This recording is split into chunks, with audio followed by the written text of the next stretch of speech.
Hi friends, ಎಲ್ಲರೂ ಹೇಗಿದ್ದೀರಾ? Welcome back to Geetha Sujith YouTube channel.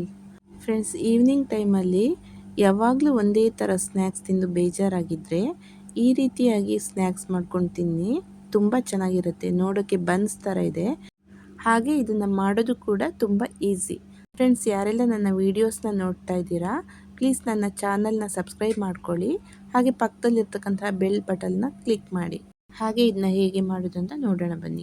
ಒಂದು ಚಿಕ್ಕ ಬಾಣಲಿಯಲ್ಲಿ ನಾನು 1 ಚಮಚ ಆಯಿಲ್ನ ಸೇರಿಸ್ಕೊಂಡು ಒಂದು ಸಣ್ಣ ಈರುಳ್ಳಿಯನ್ನು ಚಿಕ್ಕದಾಗಿ ಹೆಚ್ಚಿ ಈ ರೀತಿಯಲ್ಲಿ ಹಾಕ್ಕೊಂಡಿದ್ದೀನಿ. ಆನಂತರ ಇದನ್ನ ಫ್ರೈ ಮಾಡ್ಕೊಳ್ತಾ ಇದ್ದೀನಿ.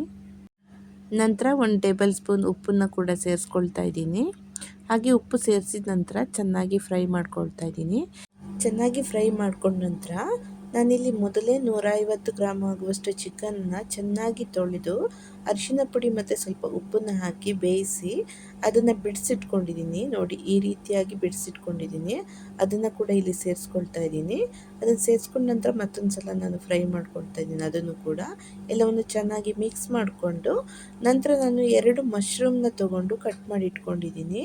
ಈ ರೀತಿಯಾಗಿ ಚಿಕ್ಕ ಚಿಕ್ಕದಾಗಿ ಕಟ್ ಮಾಡಿ ಇಟ್ಕೊಂಡಿದ್ದೀನಿ. ಅದನ್ನು ಕೂಡ ಸೇರಿಸ್ಕೊಳ್ತಾ ಇದ್ದೀನಿ. ಎಲ್ಲವನ್ನು ಚೆನ್ನಾಗಿ ಮಿಕ್ಸ್ ಮಾಡಿಕೊಂಡು ಸ್ವಲ್ಪ ಹೊತ್ತು ಬೇಯಲಿಕ್ಕೆ ಬಿಡೋಣ. ಹಾಗೆ ಫ್ರೆಂಡ್ಸ್, ನಾನಿಲ್ಲಿ ಸ್ವಲ್ಪ ಪ್ರಮಾಣದಲ್ಲಿ ಮಾಡ್ತಾ ಇದ್ದೀನಿ. ಹಾಗಾಗಿ ಎಲ್ಲವನ್ನು ಸ್ವಲ್ಪನೇ ತೊಗೊಂಡಿದ್ದೀನಿ. ನೀವು ಜಾಸ್ತಿ ಬೇಕು ಅನಿಸಿದರೆ ಕ್ವಾಂಟಿಟಿನ ಕೂಡ ಜಾಸ್ತಿ ಮಾಡ್ಕೋಬೋದು. ನಂತರ ನಾನಿಲ್ಲಿ 1/4 ಟೇಬಲ್ ಸ್ಪೂನ್ ಆಗುವಷ್ಟು ಅರಿಶಿನ ಪುಡಿನ ಕೂಡ ಸೇರಿಸ್ಕೊಂಡಿದ್ದೀನಿ. ನೋಡ್ಬೋದು ನೀವು. ಅರಿಶಿನ ಪುಡಿ ಸೇರಿಸ್ಕೊಂಡ ನಂತರ ಚೆನ್ನಾಗಿ ಮಿಕ್ಸ್ ಮಾಡಿಕೊಂಡು ಅರ್ಧ ಟೇಬಲ್ ಸ್ಪೂನ್ ಆಗುವಷ್ಟು ಧನಿಯಾ ಪುಡಿನ ಕೂಡ ಸೇರಿಸ್ಕೊಳ್ತಾ ಇದ್ದೀನಿ. ಹಾಗೆ 1/4 ಟೇಬಲ್ ಸ್ಪೂನ್ ಆಗುವಷ್ಟು ಜೀರಿಗೆ ಪುಡಿ ಕೂಡ ಸೇರಿಸ್ಕೊಳ್ತಾ ಇದ್ದೀನಿ. ನಂತರ ನಾನಿಲ್ಲಿ ಅರ್ಧ ಟೇಬಲ್ ಸ್ಪೂನ್ ಆಗುವಷ್ಟು ಖಾರದ ಪುಡಿನ ಸೇರಿಸ್ಕೊಳ್ತಾ ಇದ್ದೀನಿ. ನಾನಿಲ್ಲಿ ಅರ್ಧ ಟೇಬಲ್ ಸ್ಪೂನ್ ಆಗುವಷ್ಟು ಗರಂ ಮಸಾಲ ಪುಡಿನ ಕೂಡ ಸೇರಿಸ್ಕೊಳ್ತಾ ಇದ್ದೀನಿ. ಹಾಗೆ 1/4 ಟೇಬಲ್ ಸ್ಪೂನ್ ಆಗುವಷ್ಟು ಕಾಳು ಮೆಣಸು ಪುಡಿನ ಕೂಡ ಸೇರಿಸ್ಕೊಳ್ತಾ ಇದ್ದೀನಿ. ನಂತರ ಎಲ್ಲವನ್ನು ಚೆನ್ನಾಗಿ ಮಿಕ್ಸ್ ಮಾಡ್ಕೋಬೇಕು. ಹಾಗೂ ನಾನಿಲ್ಲಿ 1/4 ಚಮಚ ಆಗುವಷ್ಟು ವಿನೆಗರ್ನ ಕೂಡ ಸೇರಿಸ್ಕೊಂಡಿದ್ದೀನಿ. ನೀವು ಬೇಕಿದ್ರೆ ಲೆಮನ್ ಹಾಗೂ ಹುಣಸೆ ಹುಳಿನ ಕೂಡ ನೀವು ಸೇರಿಸ್ಕೋಬೋದು. ನೋಡಿ, ಇದು ಸೇರಿಸ್ಕೊಂಡ ನಂತರ ಚೆನ್ನಾಗಿ ಒಂದ್ಸಲ ಮಿಕ್ಸ್ ಮಾಡ್ಕೋಬೇಕು. ಹಾಗೆ ಸ್ವಲ್ಪ ಹೊತ್ತು ಬೇಯಿಸ್ಕೊಂಡ ನಂತರ ಸ್ಟಫಿಂಗ್ ರೆಡಿ ಆಗಿದೆ. ಇದನ್ನು ಒಂದು ಕಡೆ ಇಟ್ಕೊಂಡು ಇನ್ನೊಂದು ಕಡೆಯಲ್ಲಿ ಒಂದು ಬಾಣಲಿಯಲ್ಲಿ ನಾನು ಎಣ್ಣೆನ ಕಾಯಲಿಕ್ಕೆ ಇಟ್ಕೊಂಡಿದ್ದೀನಿ. ಈ ರೀತಿಯಾಗಿ ಕಾಯಲಿಕ್ಕೆ ಇಟ್ಕೊಂಡ ನಂತರ ಇನ್ನೊಂದು ಪಾತ್ರೆಯಲ್ಲಿ ನಾನು ಇಲ್ಲಿ 3 ಎಗ್ಗನ್ನು ಆ್ಯಡ್ ಮಾಡ್ಕೊಂಡಿದ್ದೀನಿ. 3 ಎಗ್ಗನ್ನು ಆ್ಯಡ್ ಮಾಡಿಕೊಂಡು ಚೆನ್ನಾಗಿ ಮಿಕ್ಸ್ ಮಾಡ್ಕೋಬೇಕು. ಇದನ್ನು ಎಗ್ಗೆಲ್ಲ ಚೆನ್ನಾಗಿ ಮಿಕ್ಸ್ ಮಾಡಿ ಒಂದು ಕಡೆಯಲ್ಲಿ ಇಟ್ಕೋಬೇಕು. ನೋಡಿ, ಈ ರೀತಿಯಲ್ಲಿ ನಾನು ಚೆನ್ನಾಗಿ ಮಿಕ್ಸ್ ಮಾಡಿದ್ದೀನಿ. ನಂತರ ನಾನಿಲ್ಲಿ ಒಂದು ಪ್ಲೇಟಿಗೆ ನಾನಿಲ್ಲಿ ಸ್ವಲ್ಪ ಬ್ರೆಡ್ ಕ್ರಮ್ಸ್ನ ಹಾಕ್ಕೊಂಡಿದ್ದೀನಿ. ನೀವು ಬ್ರೆಡ್ ಕ್ರಮ್ಸ್ ಇಲ್ಲ ಅಂತ ಹೇಳಿದರೆ ನೀವು ಚಿಕ್ಕ ಚಿರೋಟಿ ರವೆನ ಕೂಡ ಸೇರಿಸ್ಕೋಬೋದು. ಹಾಗೂ ಅಕ್ಕಿ ಹಿಟ್ಟನ್ನು ಕೂಡ ಸೇರಿಸ್ಕೋಬೋದು. ಈ ರೀತಿಯಾಗಿ ಸೇರಿಸ್ಕೊಂಡ ನಂತರ ಒಂದು ಸ್ಲೈಸ್ ಬ್ರೆಡ್ಡನ್ನು ತಗೊಂಡು ಈ ರೀತಿಯಾಗಿ ನಾನು ಮಿಡಲಲ್ಲಿ ಸಮ ಪ್ರಮಾಣದಲ್ಲಿ ಒಂದು ರೌಂಡ್ ಶೇಪಲ್ಲಿ ನಾನು ಈ ರೀತಿಯಲ್ಲಿ ಕಟ್ ಮಾಡ್ಕೊಂಡಿದ್ದೀನಿ. ನಿಮ್ಗೆ ಯಾವ ಶೇಪ್ ಬೇಕಾದರೂ ನೀವು ಮಾಡ್ಕೋಬೋದು. ಸ್ಕ್ವೇರಲ್ಲಾದರೂ ಮಾಡ್ಕೋಬೋದು, ಸ್ಕ್ವೇರ್ ಶೇಪಲ್ಲಾದರೂ. ನಾನು ಎಲ್ಲವನ್ನು ಇದೇ ರೀತಿಯಾಗಿ ಕಟ್ ಮಾಡಿ ಇಟ್ಕೊಂಡಿದ್ದೀನಿ. ಹಾಗೂ ನಾವಿಲ್ಲಿ ಸ್ಟಫಿಂಗ್ ಮಾಡೋದು ಹೇಗೆ ಅಂತ ನೋಡೋಣ ಬನ್ನಿ. ಬ್ರೆಡ್ಡಿನ ಮಧ್ಯಭಾಗದಲ್ಲಿ ಈ ರೀತಿಯಲ್ಲಿ ಚಿಕನ್ನ ಎಲ್ಲನೂ ಹಾಕ್ಕೋಬೇಕು. ನೋಡಿ, ಮಧ್ಯಭಾಗದಲ್ಲಿ ಮಾತ್ರ ಹಾಕೋಬೇಕು. ಸೈಡಲ್ಲಿ ಗ್ಯಾಪ್ ಬಿಟ್ಕೊಂಡಿರಬೇಕು. ನಂತರ ಸ್ವಲ್ಪ ನೀರನ್ನು ತಗೊಂಡು ಆ ಸೈಡಲ್ಲಿ ಸ್ವಲ್ಪ ಸ್ವಲ್ಪ ನೀರನ್ನು ಈ ರೀತಿಯಾಗಿ ಹಾಕ್ಕೊಳ್ತಾ ಬನ್ನಿ. ಈ ನೀರು ಹಾಕೋದ್ರಿಂದ ಮೇಲೆ ಹಾಕಿರೋಂಥ ಬ್ರೆಡ್ಡು ಚೆನ್ನಾಗಿ ಅಂಟ್ಕೊಳ್ಳುತ್ತೆ. ಅದಕ್ಕೋಸ್ಕರ ಹಾಕೋದು. ಈ ರೀತಿ ಹಾಕಿದ ನಂತರ ಇನ್ನೊಂದು ಪೀಸ್ ಬ್ರೆಡ್ಡನ್ನು ತಗೊಂಡು ಇದ್ರ ಮೇಲ್ಗಡೆ ಇಟ್ಟು ಚೆನ್ನಾಗಿ ಸೈಡೆಲ್ಲ ಕ್ಲೋಸ್ ಮಾಡಬೇಕು. ಈ ರೀತಿಯಾಗಿ ಪ್ರೆಸ್ ಮಾಡಿದರೆ ನೀವು ಮೊದಲೇ ನೀರು ಹಾಕಿರೋದ್ರಿಂದ ಚೆನ್ನಾಗಿ ಅಂಟ್ಕೊಳ್ಳುತ್ತೆ, ಎಲ್ಲೂ ಬಿಟ್ಕೊಳ್ಳಲ್ಲ. ನಂತರ ಮೊದಲೇ ರೆಡಿ ಮಾಡಿರ್ತಕ್ಕಂತಹ ಎಗ್ಗಿಗೆ ಇದನ್ನು ಹಾಕಿ ಈ ರೀತಿಯಾಗಿ ಡಿಪ್ ಮಾಡಬೇಕು. ನೋಡಿ, ಈ ರೀತಿಯಾಗಿ ಡಿಪ್ ಮಾಡಿದ ನಂತರ 2 ಕಡೆಯಲ್ಲಿ ಚೆನ್ನಾಗಿ ಡಿಪ್ ಮಾಡಬೇಕು.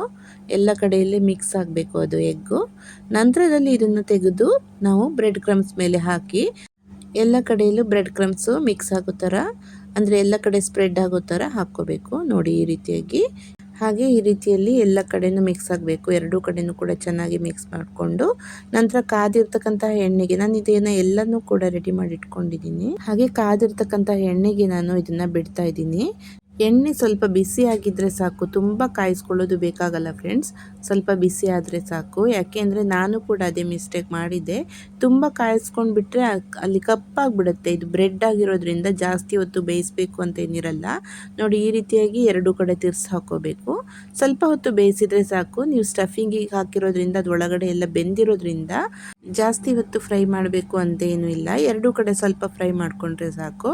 ನಾನು ಅದೇ ರೀತಿಯಲ್ಲಿ ಎಲ್ಲವನ್ನು ಕೂಡ ಈ ರೀತಿಯಾಗಿ ಸ್ವಲ್ಪ ಬ್ರೌನ್ ಕಲರ್ ಬರೋ ಹಾಗೆ ಫ್ರೈ ಮಾಡ್ಕೊಂಡಿದ್ದೀನಿ. ನೀವು ನೋಡ್ಬೋದು ಇಲ್ಲಿ ಎಷ್ಟು ಚೆನ್ನಾಗಿ ಬಂದಿದೆ ನೋಡಿ. ಪೂರಿ ತರಹ ಚೆನ್ನಾಗಿ ಉಬ್ಕೊಂಡು ಬಂದಿದೆ ನೋಡಿ. ಇದೇನು ನಾವು ಜಾಸ್ತಿ ಹೊತ್ತು ಇಡಬೇಕು ಅಂತಲೂ ಇಲ್ಲ. ತಕ್ಷಣದಲ್ಲಿ ಮಾಡ್ಕೊಳ್ಳೋಂತಹ ರೆಸಿಪಿ ಇದು. ತುಂಬ ಚೆನ್ನಾಗಿರುತ್ತೆ.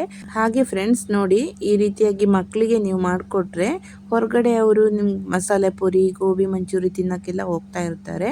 ಅಂಥ ಮಕ್ಕಳಿಗೆ ಈ ರೀತಿಯಾಗಿ ನೀವು ಮಾಡಿಕೊಟ್ರೆ ಅವರು ತುಂಬ ಖುಷಿಪಟ್ಟು ತಿಂತಾರೆ. ಮಕ್ಕಳಿಗೆ ಅಂತಲ್ಲ, ದೊಡ್ಡವರಿಗೂ ಕೂಡ ಇದು ತುಂಬ ಇಷ್ಟ ಆಗುವಂತಹ ರೆಸಿಪಿ. ನೋಡಿ ನೀವು ಒಂದ್ಸಲ ಮನೇಲಿ ಟ್ರೈ ಮಾಡಿ ನೋಡಿ ಫ್ರೆಂಡ್ಸ್. ಹಾಗೆ ಈ ರೆಸಿಪಿ ಹೇಗಿತ್ತು ಅಂತ ನನಗೆ ಕಮೆಂಟ್ ಮಾಡಿ ಹಾಗೆ ಲೈಕ್ ಮಾಡೋದನ್ನು ಕೂಡ ಮರಿಬೇಡಿ ಫ್ರೆಂಡ್ಸ್. ಹಾಗೆ ಈ ವಿಡಿಯೋ ನಿಮಗೆ ಇಷ್ಟ ಆಗಿದ್ದರೆ ಈ ವಿಡಿಯೋನ ಎಲ್ರಿಗೂ ಶೇರ್ ಮಾಡಿ ಫ್ರೆಂಡ್ಸ್. ನಂತರ ನಾನು ಮಾಡಿದಂತಹ ರೆಸಿಪಿನ ನನ್ನ ಫ್ರೆಂಡಿಗೆ ಕೊಟ್ಟು ಹೇಗಿದೆ ಅಂತ ಅವಳ ಹತ್ರ ಕೇಳಿದಾಗ ಅವಳು ಕೊಟ್ಟ ರಿಯಾಕ್ಷನ್ ಈ ರೀತಿಯಾಗಿದೆ. ಹಾಗೂ ಇನ್ನಷ್ಟು ಹಲವಾರು ಹೊಸ ಹೊಸ ರೆಸಿಪಿಗಳನ್ನು ನಿಮಗೋಸ್ಕರ ಮಾಡ್ತೀನಿ ಫ್ರೆಂಡ್ಸ್. ನನ್ನ ಚಾನಲ್ನ ಸಬ್ಸ್ಕ್ರೈಬ್ ಮಾಡ್ಕೊಳ್ಳಿ ಫ್ರೆಂಡ್ಸ್. Thank you.